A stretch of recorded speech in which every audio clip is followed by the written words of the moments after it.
Good morning, student. Welcome you in class 7. This is first part. In this part, we will study about brand value and social value. Okay. The term branding you may already know means to refer the product with a particular name. Brand मतलब आप already हम जानते हैं कि किसी particular product का नाम होता है. ठीक है. Advertising involve building brand so as different them from another product in the market. तो वो ब्रांड ही बताता है कि वही सेम क्वालिटी प्रोडक्ट और भी मार्केट में अवेलेबल होते हैं, लेकिन वो उस ब्रांड से ही बताता है कि ये अलग प्रोडक्ट है, उन सभी से ये अलग है. ठीक है.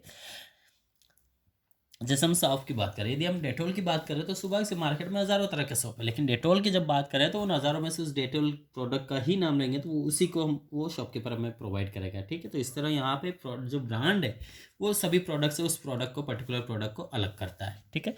नेक्स्ट आता है दाल. जैसे dal are mostly sold loose in the market, loose in the market, so we known dal by that type and another not brand name. ठीक है. तो दाल का कोई पर्टिकुलर ब्रांड नेम नहीं होता, हालांकि आजकल आना होने लगे, ऐसा कुछ नहीं है. When a type of dal is pack by company. देखिए, यदि दाल यदि पैक की जाती है, ठीक है, यदि खुली बेच रहे हैं तो कोई इशू नहीं. ठीक है. हम दाल की कोई ब्रांड नहीं, लेकिन जब उसको किसी कंपनी द्वारा पैक किया जाता है, is given A special name. This name is done so that customer do not confuse that particular dal with the that dal is sold in loss. ठीक है. यदि कोई खुली दाल मिल रही है तो कन्फ्यूज नहीं होगा पर्टिकुलर किसी, जैसे तिनका दाल है, ठीक है, तुअर दाल है, तो वही डिमांड करेगा. An example of a brand name dal is a country side है तुअर दाल है या तिनका है, तो सुबह की बात है वो उसी ब्रांड के नाम से मांगेगा तो उसको वो दाल मिल जाएगा. ठीक है. This naming of the product toor dal with the brand name countryside toor dal is an example. अब देखिए यहाँ पे और branding. Nowadays, when this dal is advertised to being healthy and children is termed to the words visual or used in their advertising, it's changed the thinking of reference of their people. ठीक है. तो ये advertise किया जाता है किस तरह से वो लोगों की थिंकिंग को बदल देता है. So over a period of time people start thinking that this dal toor dal that come in sealed pack is much better than one sold in loose. ठीक है. तो आज के लोगों की थिंकिंग हो गई कि पैकिंग सामान जो भी आता है अच्छा आता है. हम भी सुबह की बात है, कोई अगर दो तरह के प्रोडक्ट है और एक खुला और एक पैकिंग, तो सुबह से मोस्टली पीपल प्रेफर करेंगे पैकिंग को. और वहीं पे एक यदि दोनों सेम प्रोडक्ट है और एक खोल दिया, ठीक है, हमारे जाने से पहले, तो हम वही प्रोडक्ट लेंगे जो पूरी तरह पैक है. हमारी थिंकिंग क्या होगी, पैक वाला अच्छा है, खुले में कुछ प्रॉब्लम होगा. सो लोगों की थिंकिंग एक तरह से बदल चुकी है. And this way the advertising of brand affect the social value of the people. So now processing of advertising. देखिए किस तरह से प्रोसेस होता है एडवर्टाइजिंग जो है, किस तरह से प्रोसेस किया जाता है. तो देखिए यहाँ पे हम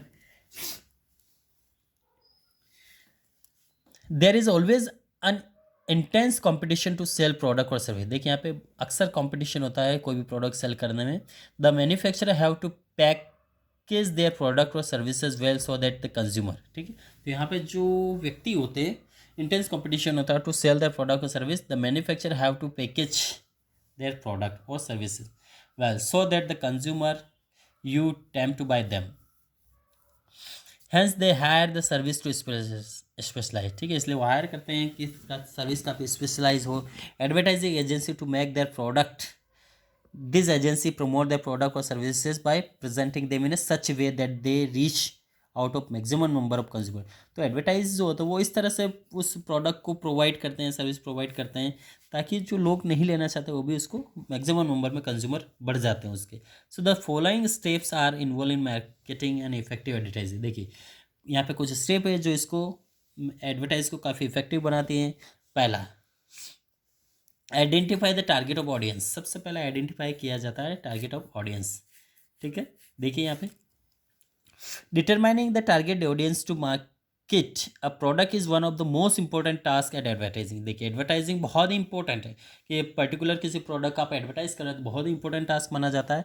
what is the target audience. Target audience होता क्या है. देखिए in the advertising a target audience is a specific group of customer at which the message is aimed. देखिए स्पेशली ये टारगेट होता है कि ये जो हम प्रोडक्ट सेल कर रहे हैं तो स्पेशली किस ग्रुप के लोगों के लिए. ठीक है. A target audience can be people of certain age group or gender. ठीक है. ये जो एडवर्टाइज है पर्टिकुलर किस एज ग्रुप के लिए एडवर्टाइज किया जा रहा है. से अ pimple control cream will aim to tincture and anti-aging cream will aim at men and women in their 30 to 40s. ठीक है। इस साल के लोग जो होते हैं ज़्यादातर इनको खरीदते हैं। ठीक है। यदि हम फेयर एंड लवली का एडवर्टाइज करें तो सुबह से ज़्यादा फेयर एंड लवली है तो सुबह से वो ज़्यादातर जो गर्ल्स प्रिफर करेगी वो है जो 15 से लगभग 30-40 साल तक है, तो वो इसको ज़्यादा प्रेफर करेगी। तो वो मैक्सिमम उन लोगों के लिए है। ठीक है। तो इस तरह से ये एम होता है कि टारगेट ऑडियंस में किस तरह के लोगों के लिए हम एडवर्टाइज कर रहे हैं। ठीक है। नेक्स्ट आता है highlighting the unique selling point. देखिए advertising repeat the quality of product और services so that the consumer being begin to relate to them and create an image. ठीक है। यहाँ पे हम एडवर्टाइज जो रिपीट करेंगे quality their product and services so the consumer being related to them create an image. देखिए उसको उसकी क्वालिटी या उसके सर्विस जो है वो लगातार बार बार पर्टिकुलर प्रोडक्ट या सर्विस की कंज्यूमर के सामने प्रोवाइड, ठीक है, एडवर्टाइज कराएंगे सो उसको वहाँ पे कुछ इमेज बन जाएगी उसकी। बार बार जब ये व्यक्ति एक ही चीज़ दिखेगा तो उसके लिए वो कुछ अच्छी इमेज बना लेगा। Thus the Lifebuoy soap is target at children with the special feature of killing the germs. देखिए यहाँ पे एक लाइफ बॉय को बार बार हम एडवर्टाइज कर रहे हैं ताकि ये जम्स को किल करता है स्पेशली बच्चों के लिए। Lux of is a target at womens who to want look beautiful. Lux of जो है यहाँ पे वुमन के लिए एडवर्टाइज किया जा टारगेट किया जा रहा है कि ब्यूटीफुल बनाता है, सुंदर है, जो ब्यूटीफुल लेडी होती है उसके सुंदर बनाता है, तो वो वुमन को ज़्यादातर टारगेट किया जा रहा है। Again there are many shampoos manufacture competing with the each other. Each shampoo manufacture involve hair expert celebrities. देखिए यहाँ पे हर शैम्पू हेयर एक्सपर्ट या कुछ सेलिब्रिटी के द्वारा इसको एडवर्टाइज किया जाता है। That have thick and lustre hair to advertise their product. ठीक है। तो ये एडवर्टाइज किया जा रहा है लस्टर काफ़ी, ठीक है, चमक है ठीक है उनके शैम्पू में, एंड एडवर्स देयर प्रोडक्ट, ठीक है, advertise their product. So this confuse you all brand of shampoo look equally good. और आप यहाँ पे सभी शैम्पू बराबर देखते हैं लेकिन जो प्रोवाइड की जा रही है उसके द्वारा सर्विस, तो उससे आप किसी पर्टिकुलर ब्रांड की ओर झुक जाएंगे। Finally you pay careful attention to the attribute of this shampoo and select one of the suit your requirement. ठीक है।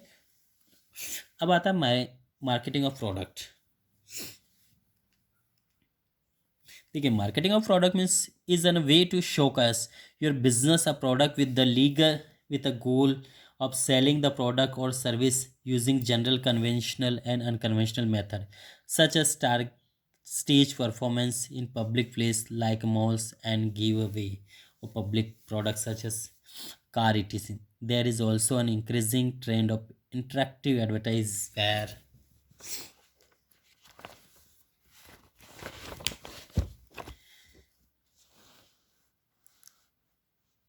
consumer are invited to vote through text message and social networking sites such as Facebook.